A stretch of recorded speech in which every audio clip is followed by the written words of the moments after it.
నశించాలి మతోన్మాద దాడులు, అరికట్టాలి మతోన్మాద దాడులు, క్రిస్టియన్లపై దాడులు, క్రిస్టియన్లపై దాడులు, అరికట్టాలి మతోన్మాద దాడులు, అరికట్టాలి మతోన్మాద దాడులు, క్రిస్టియన్లపై దాడులు, క్రిస్టియన్ మైనార్టీలపైన దాడులు, ముస్లిం క్రిస్టియన్ మైనార్టీలపైన దాడులు, అరికట్టాలి మతోన్మాద దాడులు, అరికట్టాలి మతోన్మాద దాడులు, అరికట్టాలి మతోన్మాద దాడులు, ప్రవీణ్ కుమార్ కుటుంబానికి న్యాయం చేయాలి, కుమార్ కుటుంబానికి న్యాయం జరగాలి, కుమార్ కుటుంబానికి న్యాయం జరగాలి, కుటుంబానికి న్యాయం జరగాలి, అరికట్టాలి మతోన్మాద దాడులు, అరికట్టాలి మతోన్మాద దాడులను, అరికట్టాలి మతోన్మాద దాడులను, అరికట్టాలి మతోన్మాద దాడులను.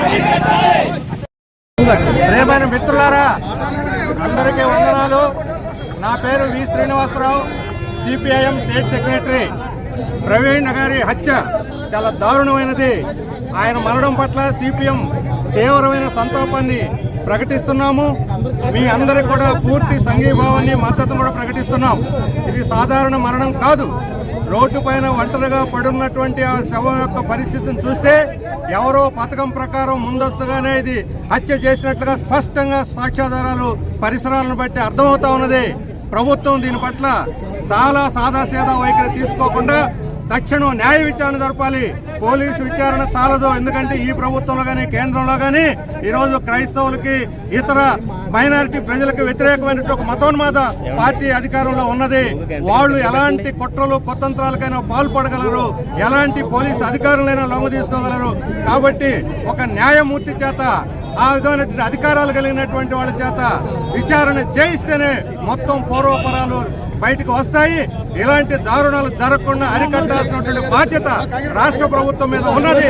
కాబట్టి రాష్ట్ర ప్రభుత్వం తక్షణం స్పందించి ఈ హత్యను ఖండించడమే కాకుండా దీనికి అవసరమైన సమగ్ర విచారణ చేసి ఆ కుటుంబాన్ని ఆదుకోవాలి.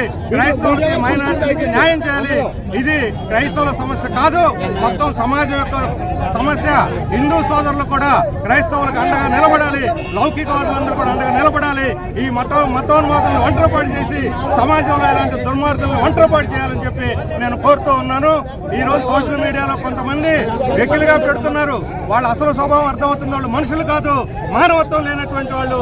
కాబట్టి మానవత్వం కలిగిన సకల హృదయ అందరూ కూడా ఏకమై ఈ హత్యను ఖండించి న్యాయం చేయటానికి ముందుకు రావాలి అని చెప్పి కోరుతున్నాను.